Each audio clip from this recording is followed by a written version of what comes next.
tem uma coisa muito interessante que está acontecendo há algum tempo. 3 vezes eu precisei pregar, e essas 3 vezes, as mensagens que Deus me inspirou a trazer para a sala, e uma vez para outra sala também, foi uma mensagem referente à santificação. E agora não vai ser novamente eu senti esse desejo, essa inspiração de Deus para que a mensagem fosse sobre esta temática. E eu creio que é Deus quem me conduz, e eu sei exatamente que o que Ele quer para a nossa vida é porque nós estamos necessitando. Então lá vamos nós.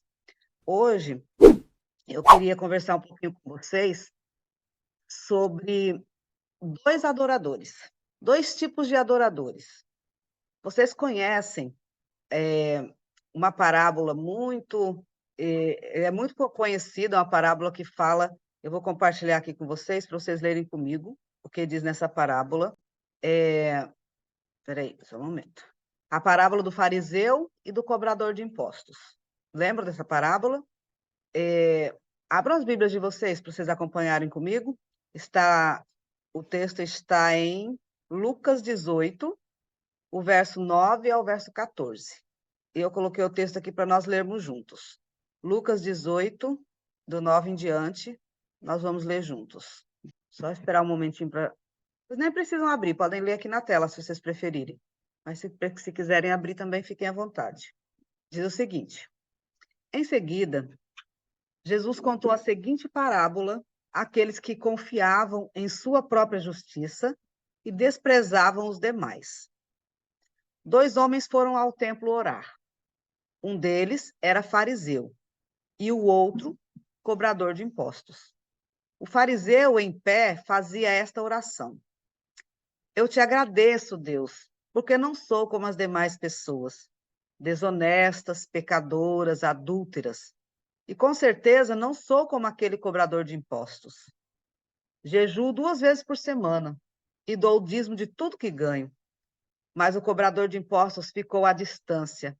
Ele não tinha coragem de levantar os olhos para o céu enquanto orava.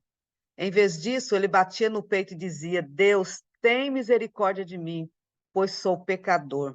E o texto conclui dizendo: Eu lhes digo que foi o cobrador de impostos e não o fariseu que voltou para casa justificado diante de Deus.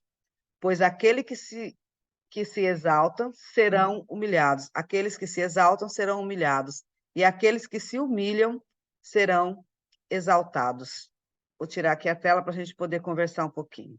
Olha só, aqueles que se exaltam serão humilhados, e aqueles que se humilham serão exaltados. Nessa ilustração, Jesus apresenta com bastante conhecimento de causa 2 homens, né? 2 homens tentando adorar o mesmo Deus, o Deus Jeová. Eles eram filhos da mesma nação, os 2 eram israelitas. Os 2 eram frequentadores do mesmo templo, lá em Jerusalém. Os 2 invocavam o mesmo Deus e, por coincidência, eles estavam ali na mesma hora. Por coincidência ou não, né? O fariseu, ele aparentava excelente conduta, falava só a verdade, ele tinha uma moral intocável, honestíssimo. Ele não tirava nada de ninguém. Ele era puríssimo. Ele não transgredia o 7º mandamento e nem em pensamentos. Fisicamente, em forma, porque jejuava, né, 2 vezes por semana, e ele era religiosamente impecável. O texto diz que ele devolvia o dízimo de tudo quanto possuía. O publicano, coitado, era um vil cobrador de impostos. Ontem o irmão Estélio falou dos cobradores de impostos. Lembra? Eles eram assalariados pelos romanos. Eles tinham liberdade de cobrar o valor que desejassem, contanto que eles entregassem a quantia X às autoridades romanas. Então, eles poderiam cobrar o valor que eles quisessem, desde que eles devolvessem o valor que era pedido pelos romanos. Esse sistema aberto permitia aos publicanos praticar sérios abusos e graves extorsões. Os publicanos eram uma classe odiada e desprezada. Eles eram tidos como egoístas e avarentos. Os dois se aproximaram do altar para conversar com o poderoso Deus de Israel. Ambos se apresentam no altar. O fariseu adiantou-se com toda a sua garbosidade, né? Com um semblante elevado, com a expressão alegre e com voz melodiosa, ele se apresentou a Deus.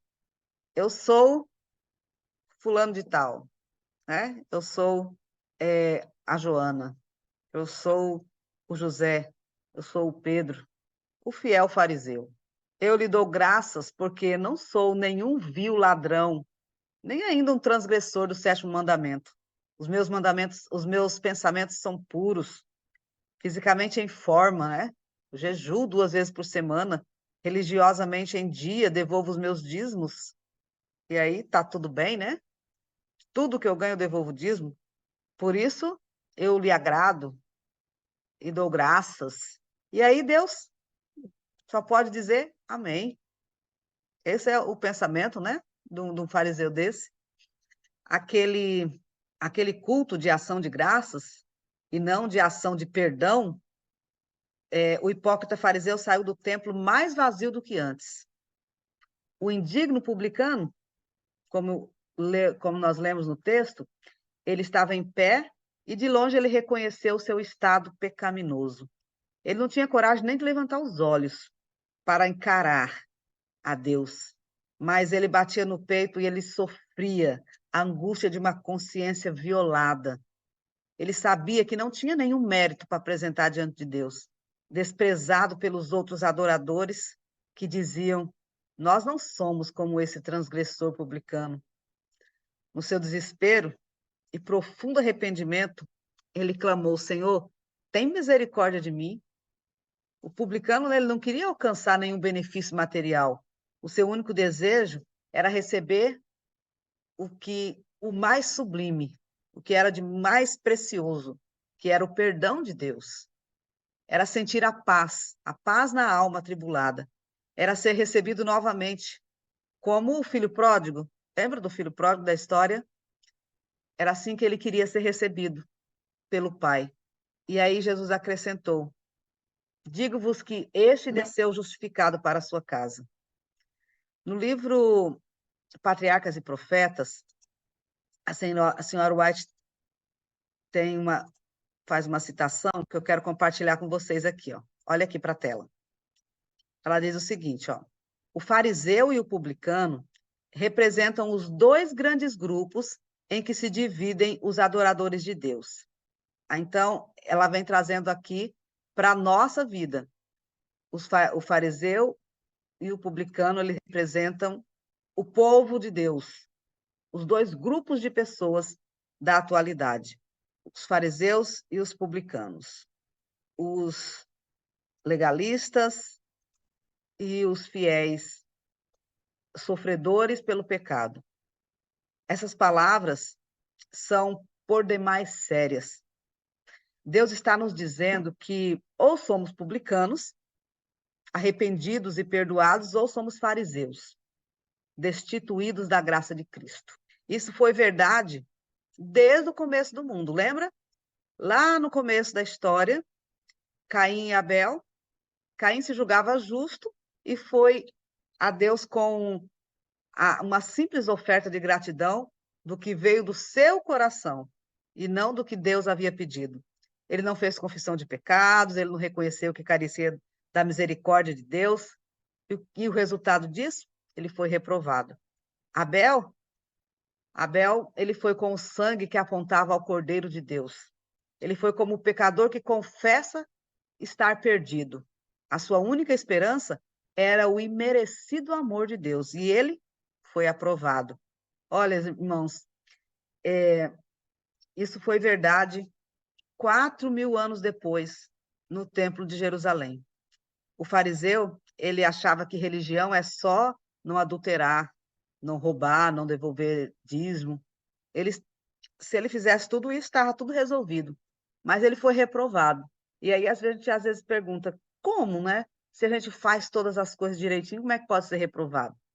Mas à semelhança de Caim, o que estava movendo esta pessoa não era o amor a Jesus, era o amor à obra, à ação, ao que eu devo fazer. E a Bíblia deixa tão claro que a salvação não é pelas obras.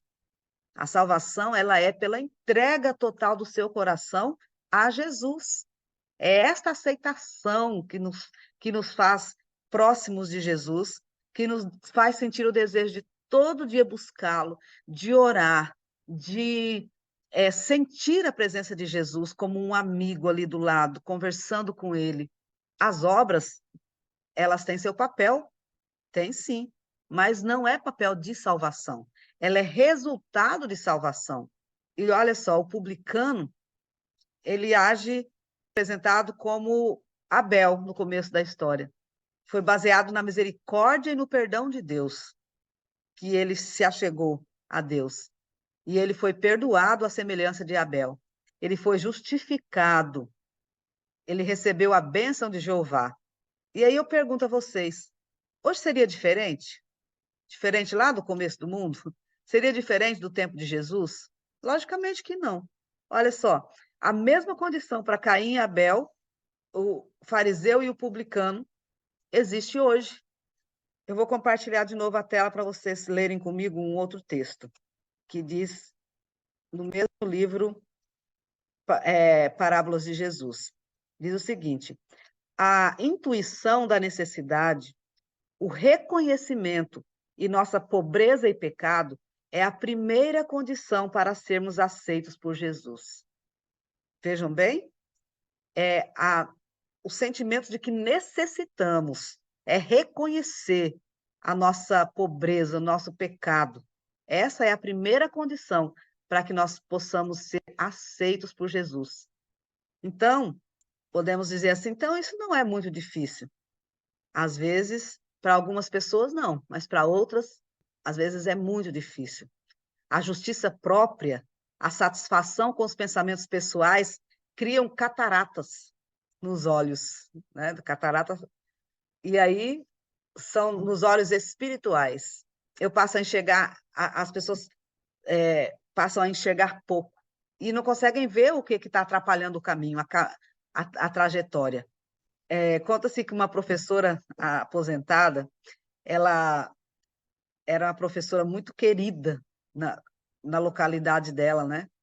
Os alunos, eles a respeitavam muito.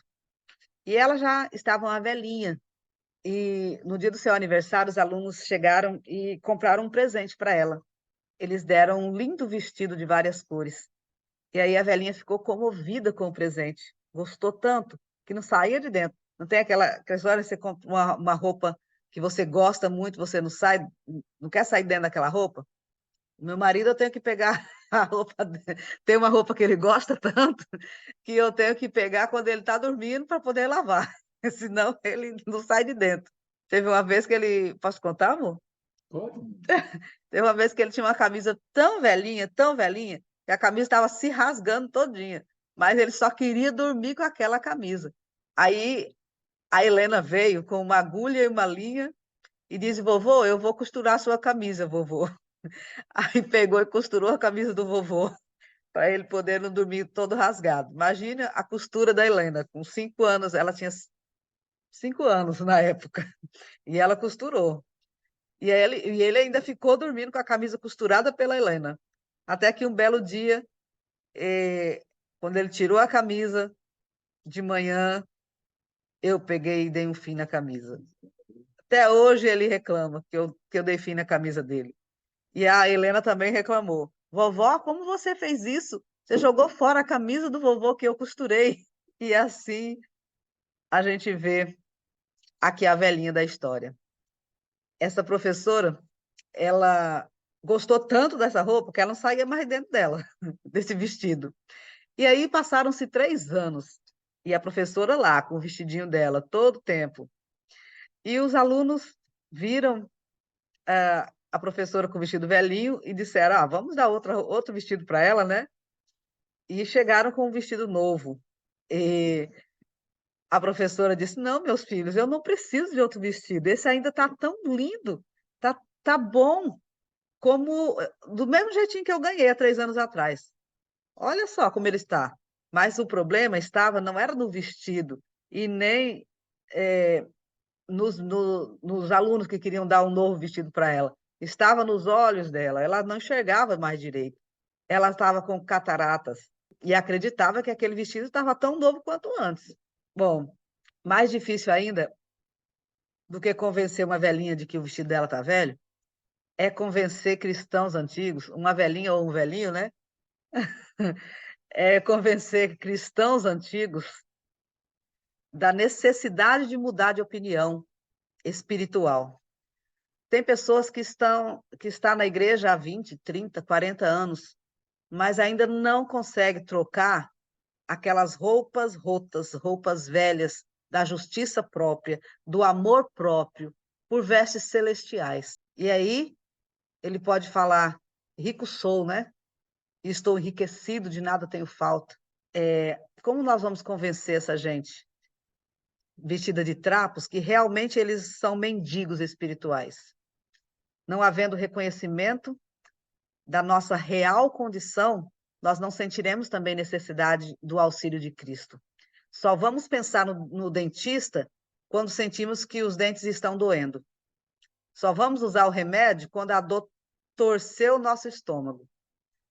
A alma leprosa não sente o seu estado terminal. O Senhor também disse, tem lá em Apocalipse, né? Tens nome de que vive, mas está morto. O grande problema é que muitos mortos espirituais caminham ainda por aí, iludidos pela consciência doentia. Um caçador, uma certa vez, ele cortou a cabeça com um golpe de um facão, ele cortou a cabeça de uma tartaruga. E ele ficou muito triste com aquela situação. E um outro que estava com ele, um amigo, ficou admirado como é que a tartaruga continuava andando, apesar de estar com a cabeça cortada. Ela não tinha cabeça, estava com a cabeça decepada e mesmo assim ela estava andando. E ele perguntou: como pode ser isso? E o caçador disse: ela ainda não percebeu que não tem mais cabeça. Muitas vezes nós também podemos agir desta forma. Nós assistimos horrorizados a adventistas fiéis, com aspas, sendo conduzidos por sua própria alma decepada, alma sem cabeça, sentimento religioso cauterizado. Frequentam e praticam regularmente. Estão lá nos cultos, todos os cultos. Fazem todos os atos cerimoniais. Tudo que a religião manda, né? Guarda o sábado direitinho, vai para a igreja, está lá, ora, participa da Santa Ceia, canta, devolve dízimo. Mas, aparentemente, elas estão caminhando com Deus. Mas muitos deles estão como aquela tartaruga, da cabeça decepada. Estão à semelhança do fariseu, da parábola que nós lemos, que subiu ao templo a orar. Mas isso deveria ser costume dos judeus, né? Procurar o templo para orar. Isso era normal.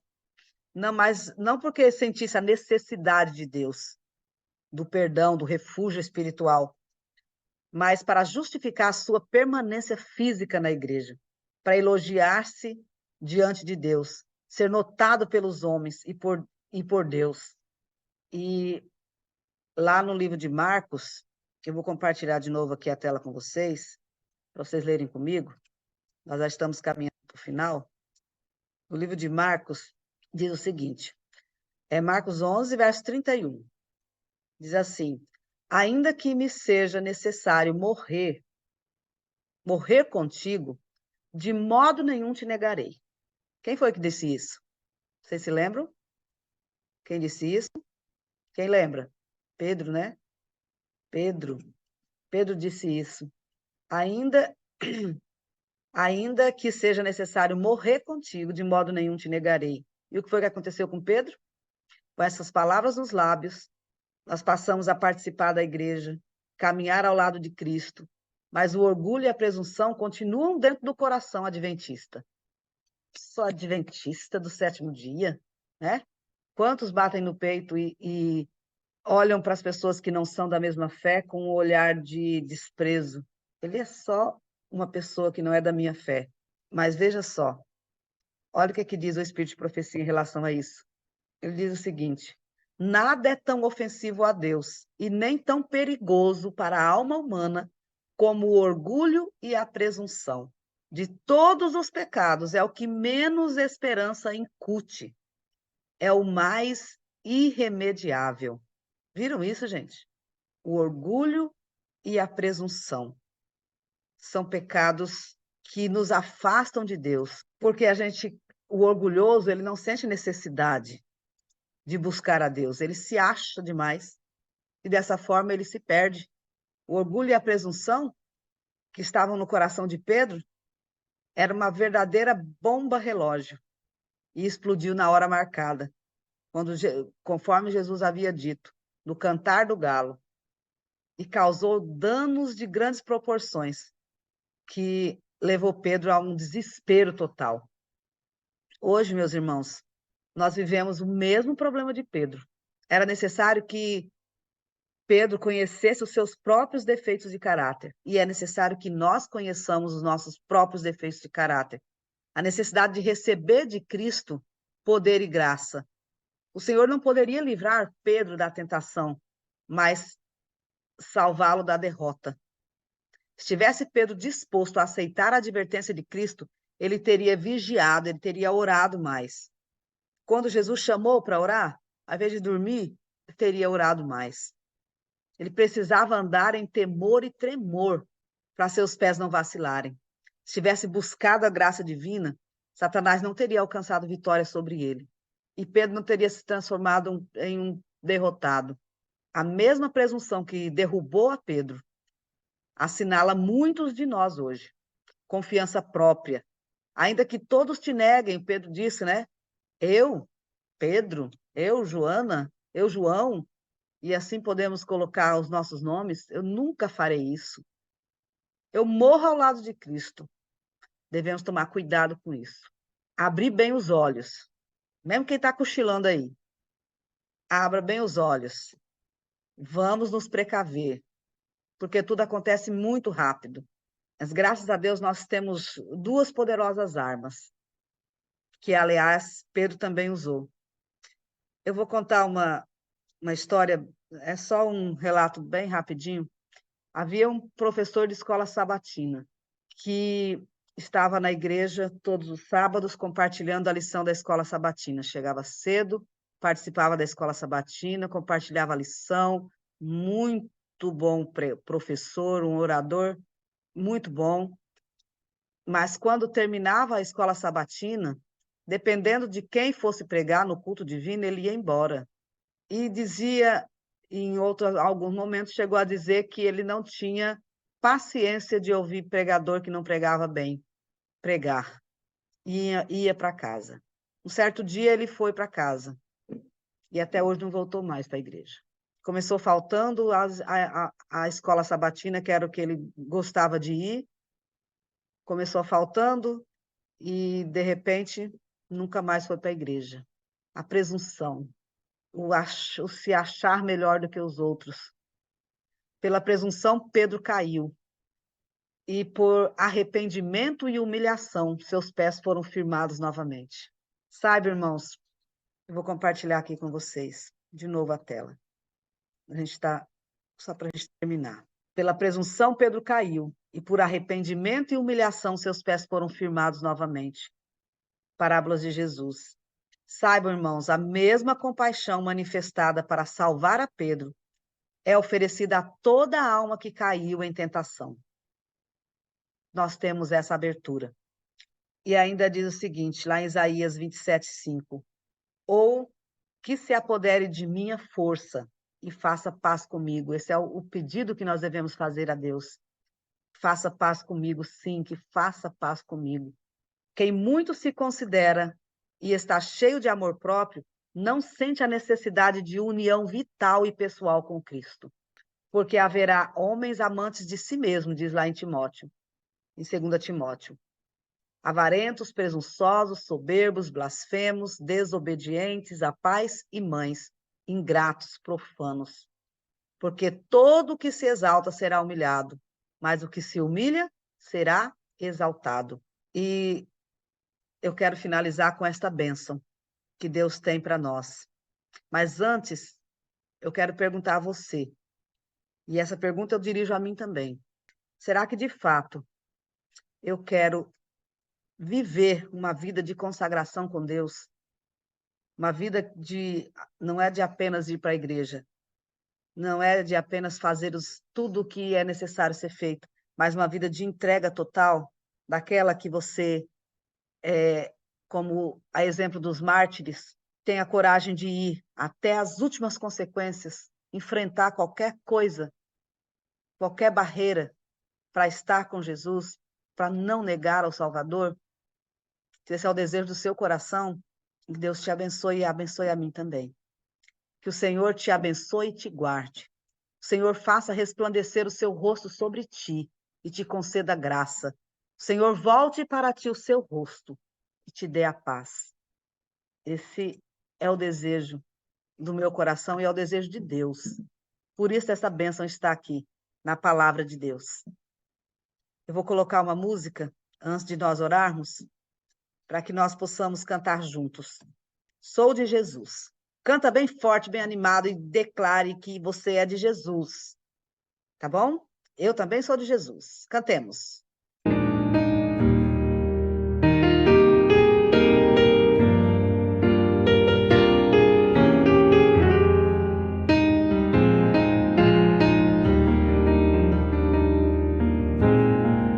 Dois caminhos a seguir, dois senhores a lutar. Qual dos dois irei seguir? Há só uma decisão. Quantas vezes procurei os prazeres deste mundo, encontrei 1000 motivos pra chorar. O inimigo sempre vem disfarçando as intenções, com ciladas ao redor, ele quer me destruir. Só Jesus pode me dar a real felicidade e poder para ser um vencedor.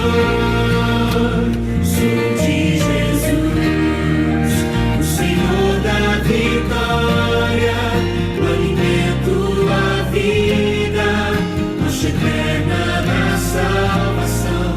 Seu amor me atraiu, deu-me paz e alegria.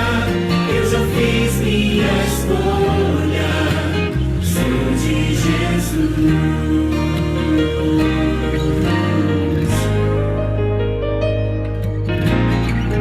Decidi testemunhar, mesmo em forte provação,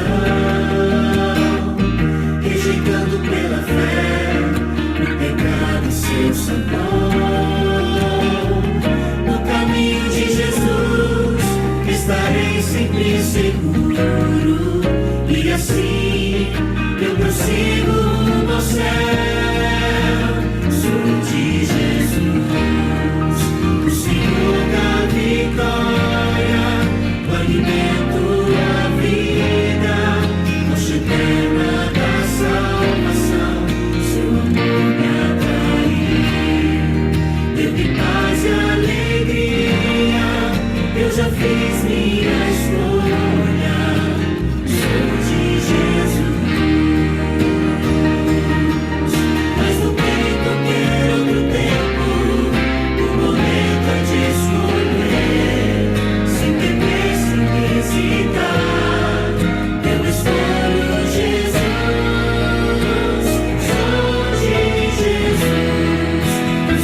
Deus querido, nós estamos aqui porque já fizemos uma escolha, meu Deus. Sabemos que somos de Jesus e com Ele queremos permanecer para todo o sempre, ó Deus. Inspira-nos sempre, meu Deus, com Teu Santo e Bom Espírito. Nos dê perseverança e nos dê o colírio que necessitamos para vermos a nossa condição. Se houver pecado em nós, meu Deus, que o Senhor nos ajude a ver e a nos arrependermos e pedirmos perdão.